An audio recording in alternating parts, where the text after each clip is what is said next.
Welcome to the Mindfulness Meditation Podcast. I'm your host, Dawn Eshelman. Every Wednesday at the Rubin Museum of Art in Chelsea, we present a meditation session led by a prominent meditation teacher from the New York area. This podcast is a recording of our weekly practice. If you would like to join us in person, please visit our website at rubinmuseum.org/meditation. We are proud to be partnering with Sharon Salzberg, the teachers from the New York Insight Meditation Center, the Interdependence Project, and the Shambhala Center. The series is supported in part by the Hamera Foundation. In the description for each episode, you will find information about the theme for that week's session, including an image of a related artwork chosen from the Rubin Museum's permanent collection. And now, please enjoy your practice. Welcome to the Rubin and to our weekly mindfulness meditation practice. Anybody here for the first time today? Welcome. Wow, great. And welcome back to those of you who have been here before. We each month select a different theme to explore together. Last month was all about love. It was fun. And this month we're talking about listening. And I'm really delighted that Sharon Salzberg is our teacher today because I think she will help us bridge those two subjects in a way that is really quite beautiful. I'll let her talk to you about that.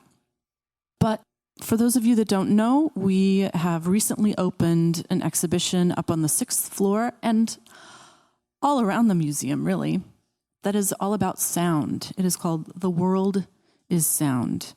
And it explores this the concept of sound as matter throughout Tibetan Buddhism and also through the lens of contemporary sound art.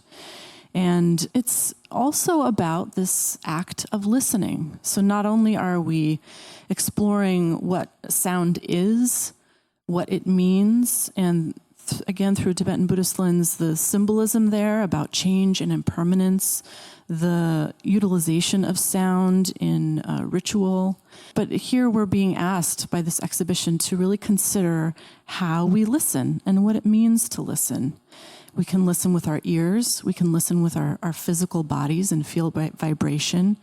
What does it mean to listen, from a spiritual point of view? What are the social ramifications of listening? And it's an exciting thing to be talking about right now, I think.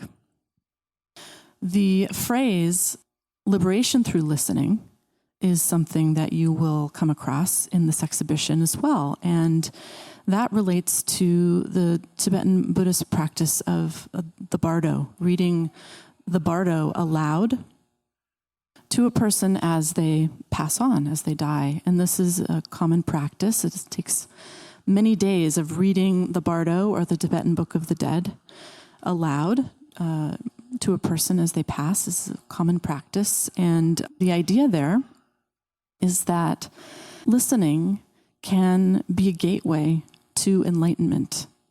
And so it is a very central and important element to Tibetan Buddhism. We're looking at an object that is central to the exhibition. This is a beautiful mandala, and in fact, it is used in particular practices of meditation as a visual object of meditation. We won't be using it that way today because we're not practicing that type of meditation here together, but I think it's worth noting that indeed this is part of the reason that this object was created. And at the center of the mandala is Manjushri, known as the Glorious One, with a melodious voice. And Manjushri has 8 arms and 4 heads, just pointing out and symbolizing his vast ability to see clearly and to take action. And when practitioners who utilize this object as a visual element in their meditation, when they are advanced enough in their practice, the idea is that they will be able to talk and converse directly with this fully realized Buddha in the middle of this mandala. So let's learn a little bit more about listening and what that means maybe in our daily lives and in our own meditation practice. I'm so delighted that Sharon Salzberg is back with us. And of course, we know her as the co-founder of the Insight Meditation Society in Barre, Massachusetts. And she's been studying and teaching for many decades. She is the author of wonderful, wonderful books, including the very recent Real Love. Please welcome her back, Sharon Salzberg.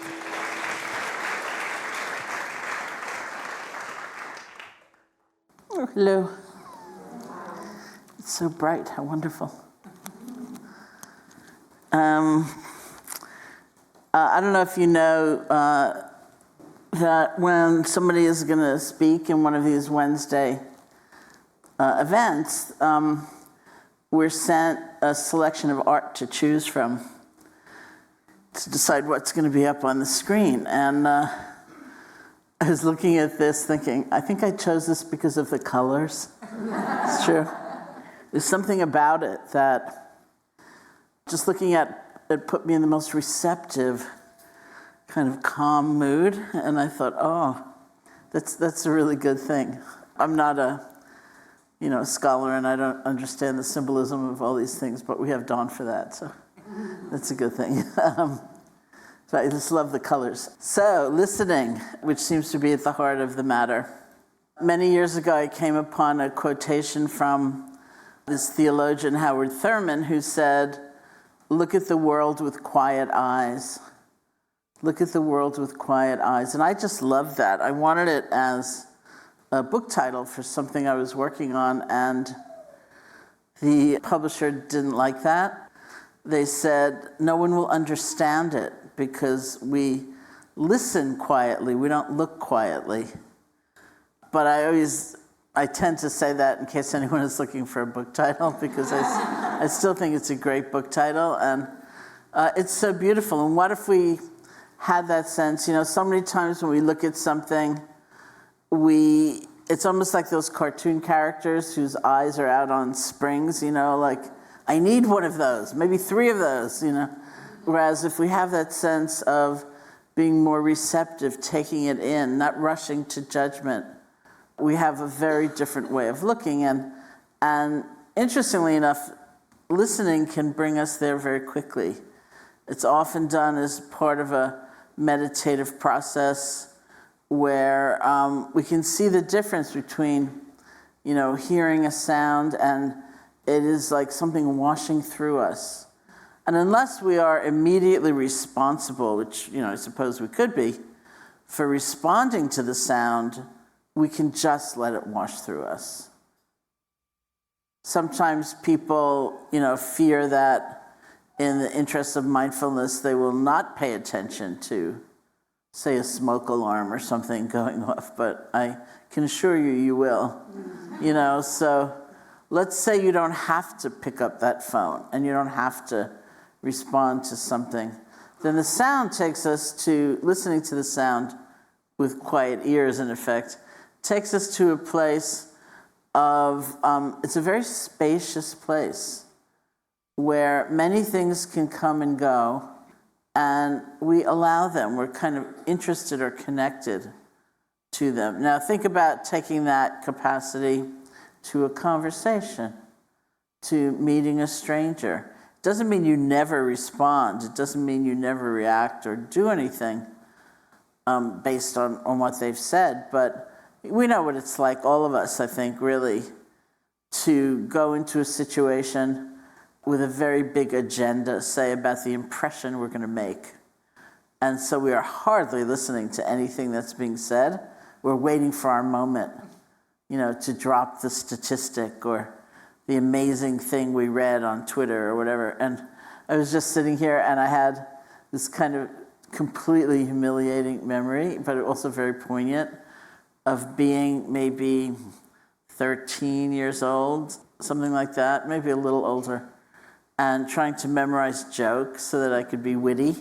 And of course, I never had the nerve to tell a single joke, but I think about that effort, like, let me say something that would be so impressive. And I think, how sad is that, when you think about connection as an adult, or somebody who's lived something, lived through some things, you really want a connection to be authentic, right? Not a kind of pretense of some presentation, because what happens next? If it's that, you're up all night looking for jokes, or, you've read the same joke book and they know exactly where it came from, or, it's not born of the moment of something that's actually happening. And so we find that one of the most powerful ways to actually have an authentic connection with someone is to listen. Otherwise, we don't discover who they actually are, and they don't discover who we actually are, because we're kind of caught in needing to get in that sentence, or that statistic or that joke or whatever it is. And so it's such a sense of relief of kind of dropping pretense and that need to be someone. It's very funny, because when I teach an intensive retreat, say at the Insight Meditation Society, they're all conducted in silence. There's teacher contact, and there's always time for questions and answers and things like that, but you don't speak over meals, is one example, and you don't talk to one another. And almost everybody who comes for the first time comes with a huge amount of trepidation about that. And people come and say, I don't know if I can be silent for 2 days or 3 days or 7 days, however long it is, or my partner doesn't think I can be silent, or one woman came once and said they're doing a betting pool at my office. They don't think I can be silent, because we're on a lot of the time. And almost always at the end of the retreat, however long it had been, as people look back on their experience and comment on it, one of the most beautiful aspects virtually everybody points to is the silence. And people say, oh, it really surprised me, but it was such a relief just to be. And it's not that you live in a vacuum. It's amazing without the words sometimes. We just feel into other people's space. We are very sensitive, actually. And sometimes the words are blocking that. And so there's a lot to listen to, even in silence. And I also find that, sounds actually evoke, obviously, strong feelings. There's a way in which sound, like maybe other senses as well, I don't know, but for me, it seems especially sound kind of evokes a whole era of my life, and the impressionistic nature of it. It brings it all back in a rush. So walking in 1971, about to enter your first meditation retreat, and there are these bells, they're clearly not like cathedral bells, or it's not the same sound as being in Europe. And it is a sound. It's an Asian sound of like a gong, a bell. And it's happened every time, coincidentally, I guess, every time I've opened the door to come into the cafe in the last several days.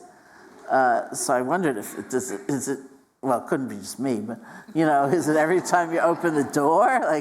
Or is it just every now and then there's that sound? But there I am, I'm back, and it's 1971, early January, my first retreat begins January 7th. I don't know what it's going to be like. I came all the way to India to learn how to meditate. I'm 18 years old, and all of it is right there. Walking into that cafe, being that young, not knowing, having some kind of intuitive sense, like, yes, this is it, this is the truth I have been really yearning for. And, what is that sound? And it's so evocative of an inner state, and inner and outer being matched, and, so many things just in that moment of hearing. And so it is for us. So the more quiet our hearing is, the less we have an agenda, the less we have, kind of a rush to either get a conversation over with so we can get our email done, or, get on to something better, or having prejudged an experience, not really being there for it. The less we do of all of that, and the more present we are, the more complete we are. I think that certainly the more we get kind of the subtleties and the nuances and the different dimensions of what seems like a very ordinary experience, but can be quite extraordinary. So why don't we sit together, and then we'll have time for some discussion. So if you could sit comfortably, have your back straight but not strained or overarched. Let your energy settle into your body, eyes open or closed, however you feel most at ease. And if you get really sleepy, it's fine to open your eyes.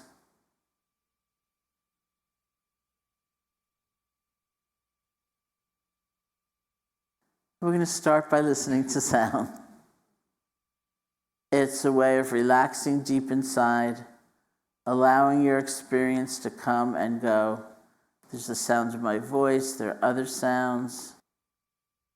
See if you can relax and have the sounds wash through you. Of course we like certain sounds and we don't like others. But you don't have to chase after them, to hold on or push away. Just let them come, let them go.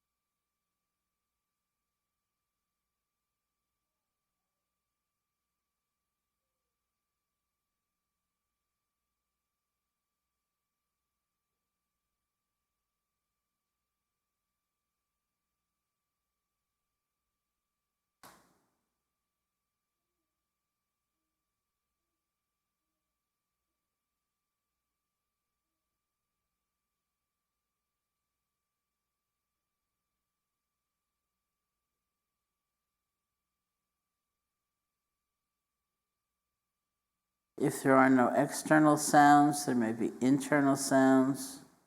Just the sound of the quiet.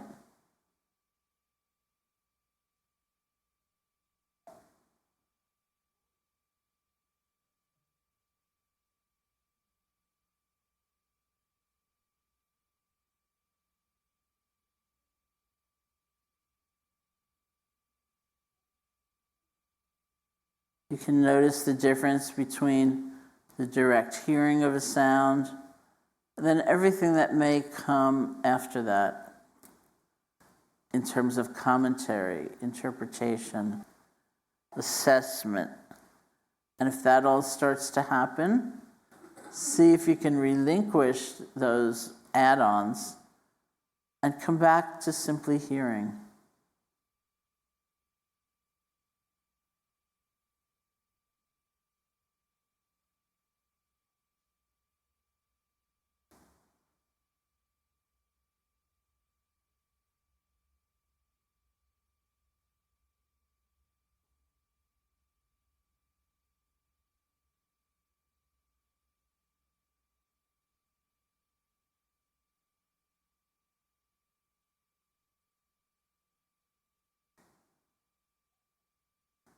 And bring your attention to the feeling of your body sitting, whatever sensations you discover.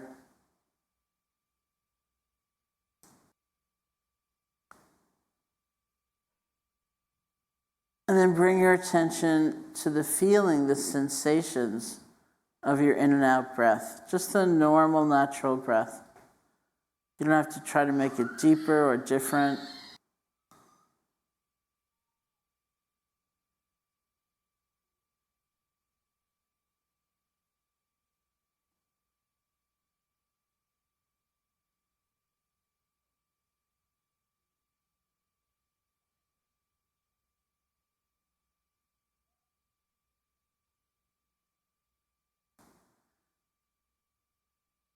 This is really an exercise at this point in feeling.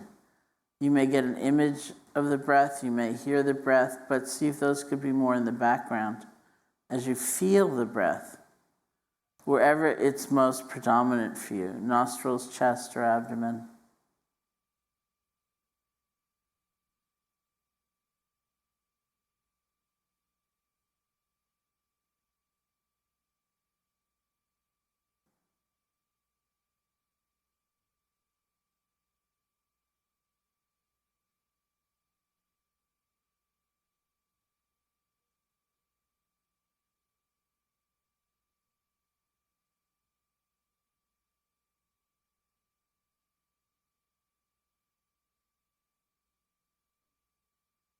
And when other images, sensations, emotions may arise, you can notice them. See if you can let go. Bring your attention back to feeling the breath. If they come up, all those other things, and they're not that strong, you can let them be in the background. But if they whip you away and you're lost in thought or spun out in a fantasy, don't worry about it. You can recognize that. See if you can gently let go and come back. And if being with the breath, you feel confined, you feel tight, you feel somehow it's oppressive, go back to listening to sound, which will bring you back to that sense of open space and simply receiving. And then see if you can bring some of that receptivity, that spaciousness to the awareness of the breath.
So thank you. Have a good week.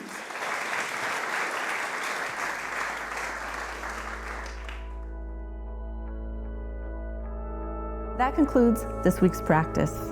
If you'd like to attend in person, please check out our website, rubinmuseum.org/meditation, to learn more. Sessions are free to Rubin Museum members, just one of the many benefits of membership. Thank you for listening. Have a mindful day.